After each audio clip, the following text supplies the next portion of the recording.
लोकांना वाटतं डायजेशन हे पोटात होतं.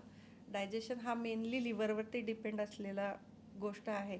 तर ती सगळ्यांना वाटतं आतड्यातनं डायजेशन होतं. तर ते एक्सप्लेन कराल का? सो आपण जे काही खातो पितो ना, हं. ते आतड्यांमध्ये ॲब्सॉर्ब होतं. पहिलं जे ॲब्सॉर्प्शन होतं, digestion starts from intestine only. हो. जे काही अर्क इंटेस्टाईन ॲब्सॉर्ब करतं, हे सगळं ब्लड पहिल्यांदा लिव्हरमध्ये जाऊन फिल्टर होतं. हो. लिव्हरची कामं 500पेक्षा जास्ती आहेत. हो. त्यातलं सगळ्यात महत्त्वाचं काम डायजेशनचं आहे. डायजेशनचं. डायजेशनला आतड्याला ते मदत करतं, कारण जे काही अर्क इंटेस्टाईनने ओढलं आहे, मग ते मेडिसिन्स असू दे किंवा जेवण खाणं असू दे किंवा पॉयझन असू दे, हे लिव्हरमध्ये जाणार पहिलं. हो.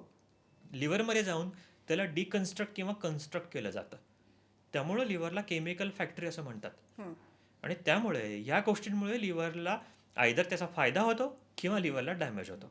त्यामुळे लिव्हर हा सगळ्यात मोठा फिल्टर आहे बसलेला आतमध्ये आतड्यानंतरचा. त्यामुळे लिव्हर खराब झाली की फिल्टर खराब होतो आणि या लोकांना वारंवार इन्फेक्शन्स होणे, पोटामध्ये पाणी होणे, हे सगळे प्रकार दिसायला लागतात. तो अशा काही मेडिसिन्स आहेत जे डायरेक्टली लिव्हरला बायपास करून शरीरामध्ये उतरतात. हं. पण येस, जे काही मेडिसिन्स आपण घेत असतो ते रक्तामध्ये उतरलं की ते प्रोटीन बाउंड होतात. प्रोटीन बाउंड झाले की ते लिव्हरमध्ये जातात आणि त्याची केमिकल स्वरूपामध्ये जर त्याला गरज असेल तर त्याचं डिकन्स्ट्रक्ट होतं. काही काही मेडिसिन्स डायरेक्टली काम करायला सुरुवात करतात, कारण त्याला लिव्हरमध्ये जाऊन डिकन्स्ट्रक्ट होण्याची गरज नाही आहे.